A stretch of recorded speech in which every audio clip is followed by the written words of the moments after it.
नमस्कार दोस्तों, जग्गू का जीके हब में आपका बहुत बहुत स्वागत, बहुत बहुत आभार और आपको बहुत बहुत शुभकामनाएं। राजस्थान की संस्कृति में वॉल्यूम 12 हम पढ़ रहे हैं। वॉल्यूम 12 की जो डेट हो गई वो 23 जुलाई का हमारा वॉल्यूम कौन सा आ रहा है? 12।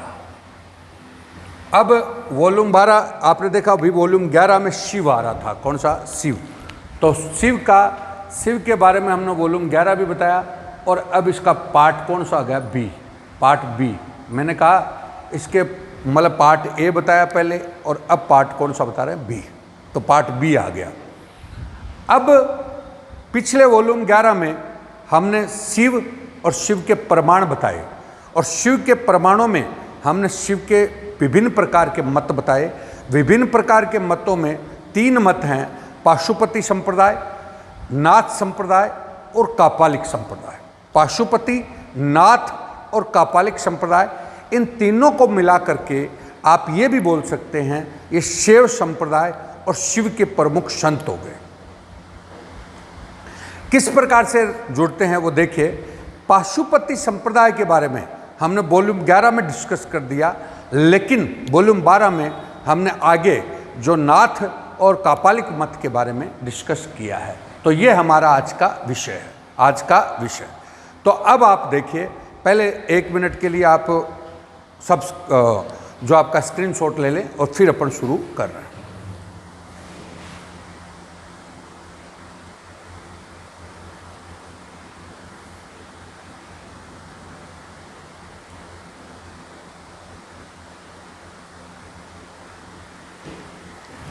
देखिए दोस्तों, आप देख रहे हैं तो विषय हो गया आपका विभिन्न प्रकार के मत या शैव संप्रदाय। विभिन्न प्रकार के मत या शैव संप्रदाय। पिछले वॉल्यूम में हमने 11 वॉल्यूम में हमने पढ़ा था पाशुपति संप्रदाय। अभी जो हम पढ़ रहे हैं वो नाथ संप्रदाय और कापालिक संप्रदाय। मैंने संप्रदायों के बारे में बताया था कि शिव के 3 रूप हैं। एक उसका जेंटलमैन रूप है। जेंटलमैन रूप कौन से में दर्शाया गया है? तो पाशुपति में, जिसकी गद्दी हमने एकलिंग मंदिर मेवाड़ में बताई। दूसरा मत है वो नाथ मत है। नाथ मत को कालमुख भी बोलते हैं। क्या बोलते हैं? कालमुख। ये शिव का थोड़ा विकृत रूप है। और तीसरा मत है कापालिक, जो शिव का एकदम विकृत रूप है। तो 3 रूप, इन्हीं को हम शैव संप्रदाय बोलते हैं। तो देखिएगा, दूसरा जो हमारा मत है वो नाथ मत है। कौन सा? नाथ। तो नाथ मत के बारे में हमने बात की दूसरा। और तीसरा हमारा कौन सा है? कापालिक। तो नाथ मत के वो नाथ मत को ही हम कालमुख संप्रदाय भी बोलते हैं। कौन सा? कालमुख। जैसे कालमुख में महाकाल मंदिर, इसका पूरे इंडिया में क्या हो गया? मेन स्थान हो गया। तो महाकाल मंदिर कहाँ पर है? उज्जैन। महाकाल मंदिर कहाँ पर है? उज्जैन। ये नाथ से ही जुड़ा हुआ है। इसको कालमुख संप्रदाय भी बोलते हैं। समझ गए? अब जैसे हमने बात पाशुपति के बारे में की, वैसे ही इसके भी सिद्धांतों के बारे में, गद्दी के बारे में, शिष्यों के बारे में बात करेंगे। देखिए सिद्धांत इसके क्या हैं। तो इसके जो साधु हैं, नाथ संप्रदाय से जुड़े हुए जो साधु हैं, वो अर्धनग्न अवस्था में रहते हैं। अर्धनग्न अवस्था में रहते हैं, धूनी रमाते हैं, तप करते हैं, तंत्र विद्या में विश्वास रखते हैं।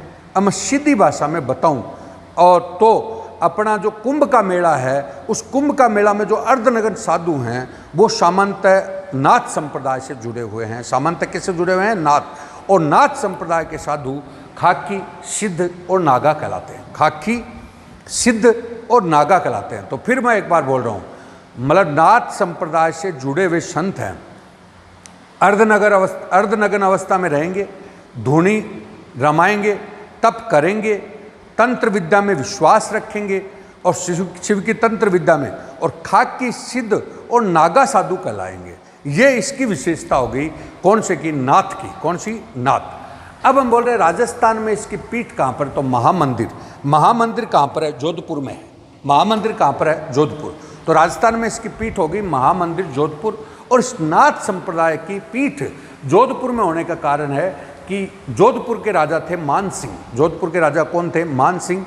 उन्हीं मान सिंह ने ही नाथों को प्रोटेक्ट किया और वो नाथ संप्रदाय से जुड़े हुए थे। तो नाथों को सबसे ज़्यादा संरक्षण किसने दिया? मान सिंह। राजा मान सिंह, बहुत बार क्वेश्चन आता है, राजा मान सिंह ने संरक्षण दिया और नाथ संप्रदाय की पीठ होगी महामंदिर जोधपुर। और नाथों की छतरी भी सामान्यतः कहाँ पर है? जोधपुर में है। नाथों की छतरी कहाँ पर है? जोधपुर में। तो ये आपका हो गया इसकी पीठ और छतरी के बारे में। अब तीसरी बात है, नाथों में, नाथ संप्रदाय में शिव का अवतार कौन है? तो मच्छिंद्र नाथ है। कौन है? मच्छिंद्र। मछली जैसी चंचलता को जिन्होंने कंट्रोल कर लिया, अपने मन को कंट्रोल कर लिया, वो कौन है? मच्छिंद्र नाथ है। कौन है? मच्छिंद्र नाथ। तो यहाँ पर शिव का अवतार जो है वो है मच्छिंद्र नाथ। अब दोस्तों देखिए, अभी अपने पाशुपति संप्रदाय पढ़ा, तो पाशुपति संप्रदाय में शिव का अवतार था लाकुलिश, और यहाँ पर कौन है? मच्छिंद्र नाथ। कौन है? मच्छिंद्र नाथ। मतलब जिन संतों के आगे नाथ लगेगा तो वो किससे? नाथ से जुड़े हुए हैं। तो मच्छिंद्र नाथ का मंदिर राजस्थान में कमलेश्वर महादेव, कमलेश्वर महादेव राजस्थान में है, वह इंद्रगढ़ बूंदी में, वहाँ पर मच्छिंद्र नाथ जी का मंदिर है। और वहीं पर आपकी इनकी तपस्या स्थली इनकी कहाँ पर है? मांडलगढ़। तो मैं फिर बोल रहा हूँ, नाथ मत में शिव का अवतार है मच्छिंद्रनाथ। नाथ मत में शिव का अवतार कौन है? मच्छिंद्रनाथ। और मच्छिंद्रनाथ जो इसकी जो मंदिर है वो कौन सा? कमलेश्वर महादेव। कमलेश्वर महादेव कहाँ पर है? इंद्रगढ़ बूंदी में, इंद्रगढ़ बूंदी। और इनकी तपस्या स्थली है वो मांडलगढ़। मांडलगढ़ कहाँ पर है? भीलवाड़ा। अब इसी कड़ी में, मच्छिंद्रनाथ की कड़ी में ही दो प्रसिद्ध संत हुए हैं बालीनाथ। कौन से? बालीनाथ। और एक कौन से? गोरखनाथ। बालीनाथ और कौन सा है? गोरखनाथ। देखो दोस्तों, कड़ी से कड़ी जुड़ेगी। बालीनाथ के शिष्य हुए हैं बाद में रामदेव, हड़बूजी और मेहाजी। अब आगे आप लोक देवता टॉपिक पढ़ोगे तो किस प्रकार से, देखो हमने टॉपिक चलाया, देवता, देवता से कौन से जुड़ गए? संत, और संत से कौन से जुड़ गए? लोक देवता और लोक देवियां। एक ही कड़ी है, वापस बोल रहा हूँ, ऊपर ऊपर देवता, देवता कौन हो गया? शिव। कौन हो गया? शिव। और बाद में शिव का अवतार यहाँ पे कौन है? मच्छिंद्रनाथ। मच्छिंद्रनाथ की कड़ी में ही कौन है? बालीनाथ। ये संत हो गए। कौन हो गए? संत।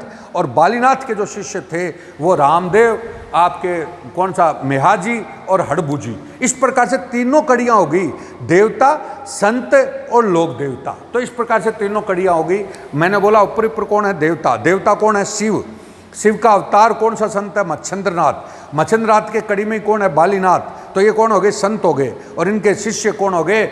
आपके रामदेव, हड़बूजी और मेहाजी। हड़बूजी और मेहाजी। अब इसी कड़ी में एक संत और है गोरखनाथ। कौन है? गोरखनाथ। अब गोरखनाथ जी का शिष्य जसनाथ जी हुआ है, तो संत हो गया जसनाथ। आगे आप संतों में पढ़ोगे, जसनाथी संप्रदाय का प्रवर्तक कौन था? जसनाथ जी। कौन सा? जसनाथ जी। और जसनाथी संप्रदाय के लोग कौन सा नृत्य करते हैं? तो अग्नि नृत्य। कौन सा? अग्नि। कड़ी से कड़ी जोड़िए। अब इसी कड़ी में एक लोक देवता और हुआ, गोगा जी। कौन सा? गोगा जी। तो गोगा जी भी किसका शिष्य था? गोरखनाथ का। किसका? गोरखनाथ। और गोरखनाथ का एक प्रसिद्ध शिष्य और हुआ, वो कौन है? भर्तरी। कौन है? भर्तरी। तो दोस्तों अपन ऐसे ही अलग अलग करते रहते हैं, अलग अलग मत करो, सब एक ही चीज़ है। मैं फिर बोल रहा हूँ, ऊपर ही ऊपर है शिव। शिव देवता। शिव का अवतार आपके कौन हो गए? भाई मच्छिंद्रनाथ, गोरखनाथ। शिव के अवतार मच्छिंद्रनाथ हो गए। उन्हीं के शिष्य फिर कौन है? बालीनाथ। और कौन से हैं? गोरखनाथ। और फिर उन्हीं से कड़ी से जुड़ रही है, बालीनाथ के शिष्य कौन लोक देवता हो गए? रामदेव जी, हड़बूजी और कौन सा? मेहाजी। और फिर हमने बोला इधर आपका गोरखनाथ जी के शिष्य लोक देवता कौन हो गए? गोगा जी। संत कौन हो गए? जसनाथ जी। और इधर कौन हो गया? भर्तरी। तो कड़ी से कड़ी आपकी सारी जुड़ जाएंगी, सारी कड़ियाँ जुड़ेंगी। आप जो बाजार किताब है, मतलब मेरा कहना है, मतलब अभी जो कई प्रकार की कोचिंग चल रही है तो उनमें देखते तो रटन मत पढ़ो, कड़ी से कड़ी जुड़ेगी। तो सारी देवताओं को अपन बात करें। अब आया भर्तरी प्रमुख था। भर्तरी कहाँ पर है? भर्तरी का मुख्य स्थान कहाँ पर है? अलवर में। भर्तरी का मुख्य स्थान कहाँ पर है? अलवर। समझ गए? भर्तरी कहाँ पर है? अलवर। अब एक बार मेले से जोड़ देते हैं। भाद्रपद शुक्ल सप्तमी को भर्तरी का मेला लगता है। भर्तरी का मेला कब लगता है? भादवे की शुक्ल पक्ष की सप्तमी को मेला लगता है। भादवे की शुक्ल पक्ष की सप्तमी को मेला लगता है। किसका? किसका? तो भर्तरी का। किसका? भर्तरी का। और इस मेले को लघु कुंभ भी कहते हैं। लघु कुंभ क्यों कहते हैं? क्योंकि वहाँ पे मैंने बोला कुंभ के मेले वाले साधु ही रहते हैं। कन फटे साधु आते हैं, कान फटे हुए साधु आते हैं, तो कन फटे साधुओं का मेला भी बोलते हैं। ये कौन से मेले को बोलते हैं? भर्तरी को। किसको? भर्तरी। और पूर्वी राजस्थान का बड़ा मेला भी बोलते हैं। आगे आइए। अब देखिए भर्तरी कौन था? तो भर्तरी उज्जैन का राजा था। उसकी पटरानी का नाम कौन सा था? पिंगला। अब भर्तरी का साहित्य क्या है? तो भर्तरी का साहित्य श्रृंगार शतक, वैराग्य शतक और नीति शतक।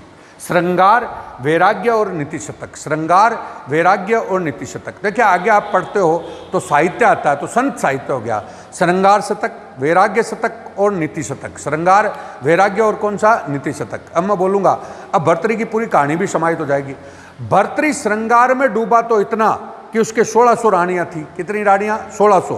तो भर्तृहरि श्रृंगार में डूबा तो इतना कि उसके 1600 रानियाँ थी। 1600 रानियों में पटरानी कौन सी थी? पिंगला। पिंगला ने जब उसको धोखा दिया तो वैराग्य धारण कर लिया, मतलब राजा से क्या बन गया? रंक बन गया, वैराग्य धारण। और फिर उसने नीति शतक लिखा और नीति शतक में कहा कि संसार में कोई किसी का नहीं है, कोई किसी का नहीं है, तो ये संसार का नीति होगी। तो नीति शतक। तो 3 प्रकार की किताबें लिखी जिसमें उसकी कथन भी, कहानी भी जोड़ सकते हैं कि भर्तृहरि श्रृंगार में डूबा तो इतना कि कितनी रानियाँ? 1600। पटरानी पिंगला ने धोखा दिया, तो बेसिकली कौन सा? वैराग्य। और तीसरा कौन सा? समाज को संदेश दिया, वो कौन सा है? नीति शतक। तो 3 किताबें हैं, श्रृंगार, वैराग्य और नीति शतक। ये किसकी है? भर्तृहरि की। अब भर्तृहरि किसका शिष्य था? तो भर्तृहरि उज्जैन का राजा था, पिंगला उसकी पटरानी थी। किताब कौन कौन सी है? श्रृंगार शतक, वैराग्य शतक और नीति शतक। भर्तृहरि का मेला कहाँ पे लगता है? अलवर में। भाद्रपद शुक्ल सप्तमी को इसका क्या आता है? भाद्र शुक्ल सप्तमी को क्या आता है? मेला, जो कनफड़े साधुओं का मेला है और बेसिकली आपका लघु कुंभ है। और अब हम बोल रहे हैं भर्तृहरि किसका शिष्य? तो गोरखनाथ का। गोरखनाथ जी बाद में किससे? मत्स्येंद्रनाथ से। और मत्स्येंद्रनाथ किसका अवतार है? शिव का। तो सारे अवतार शिव, साधु वगैरह सब आ गए। तो ये टोटल आपकी बात होती है कौन सा? नाथ संप्रदाय। कौन सा? नाथ। तो देखिए दोस्तों, जोड़ें, चीज़ों को जोड़ेंगे तो अब आपको आनंद आएगा। अब नाथ संप्रदाय से जुड़ा हुआ एक प्रमुख नृत्य हो गया। प्रमुख नृत्य नाथ संप्रदाय से जुड़ा हुआ कालबेलिया। कौन सा? कालबेलिया।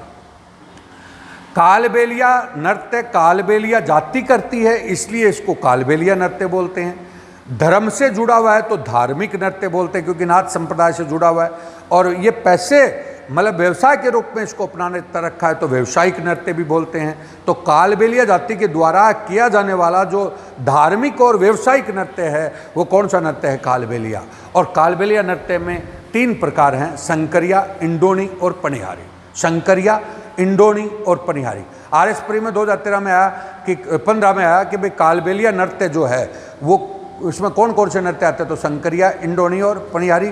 और उसमें प्रसिद्ध नृत्यांगना है वो कौन है? गुलाबो। कौन है? गुलाबो। तो देखिए आप पढ़ क्या रहे थे? आप पढ़ रहे थे नाथ संप्रदाय, और नाथ संप्रदाय में सारी की सारी कड़ी आ गई। अब मैं फिर एक बार बोलूँगा, शिव का अवतार कौन हुआ? मत्स्येंद्रनाथ। मत्स्येंद्रनाथ की कड़ी में कौन जुड़े?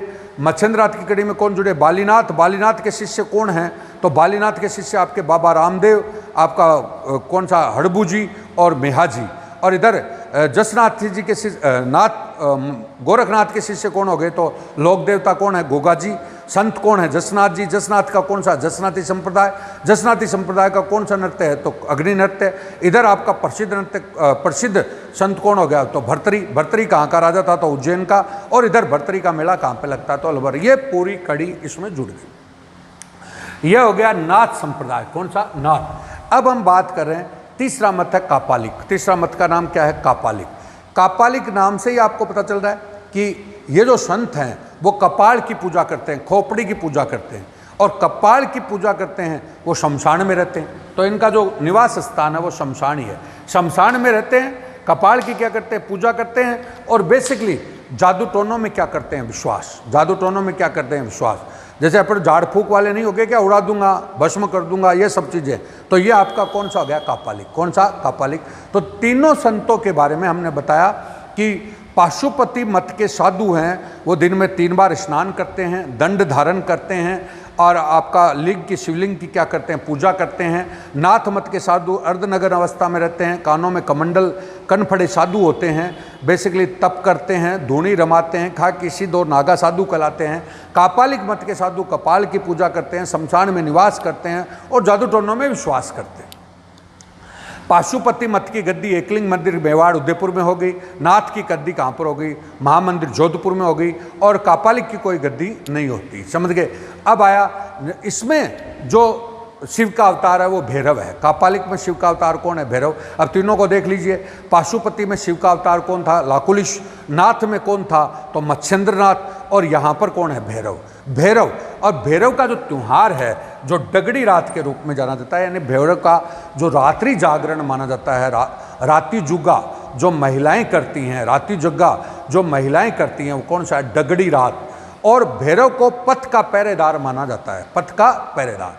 बोलते हैं कि मृत्यु होने पर पथवारी पूजन होता है, पथवारी पूजन होता है, पथ की देवी का पूजन होता है। तो पथ की देवी भैरव को जब वो तीर्थ यात्रा पर लोग जाते हैं तो भैरव को वॉचमैन के रूप में भेजती है और बाद में वापस उनकी तीर्थ यात्रा संपन्न होती है, तब वो उसको धन्यवाद के रूप में एक रात्रि जगह करते हैं जिसका नाम क्या है? डगड़ी रात। डंगड़ी रात भी बोल सकते हैं या डगड़ी रात भी बोल सकते हैं। तो राती जुगा, भैरव का राती जुगा जो है वो कौन सी है? डगड़ी रात। भैरव के राजस्थान में प्रसिद्ध मंदिर है मार्तंड भैरव। मार्तंड भैरव, मार्तंड भैरव कहाँ पर है? बांदीकुई। काला गोरा भैरव, काला गोरा भैरव कहाँ पर है? रणथंबोर। काला गोरा भैरव कहाँ पर है? रणथंबोर में काला गोरा भैरव है। तो इस प्रकार से आपने सारे मंदिर, सारे त्योहार आदि के बारे में आपने बात की। तो ये शैव संप्रदाय भी बोल सकते हैं, शैव के मत भी बोल सकते हैं और शैव संत भी बोल सकते हैं। तो मैंने दोस्तों बताया, सबसे पहले देवता होता है, देवता के बाद संत होता है, संत के बाद लोक देवता और लोक देवियाँ होती हैं। अब आप अपनी किताबों में क्या होता है, अलग अलग टॉपिक बन गए, प्रमुख संत, प्रमुख देवता, प्रमुख उनके मेले, प्रमुख मंदिर, प्रमुख त्योहार, 10 टॉपिक बना रखे हैं। कड़ी एक ही है, कुछ नहीं, 2 ही पार्ट हैं इस संस्कृति में, एक तो धर्म है और एक सामाजिक व्यवहार है। इनको आप देख रहे हैं और थोड़ा ध्यान से देखें। जो नए स्टूडेंट है, जो मेरे स्टूडेंट है, वो तो इस बात को जान रहे हैं, नए स्टूडेंट को अलग से देखने को मिलेगा, लेकिन पूरा वीडियो देखें। पूरा वीडियो देखेंगे और क्रम से वीडियो देखेंगे तो आपको कभी भी आप भूलोगे नहीं और सदैव आपको याद रहेगा। तो मैं इसी के साथ कहता हूं कि शेयर करें, देखें और सब्सक्राइब करें और नेगेटिव पॉजिटिव मत भी रखें ताकि आगे हमारे को भी प्रेरणा मिले। और बहुत बहुत दोस्तों नमस्कार और बहुत बहुत शुभकामनाएं।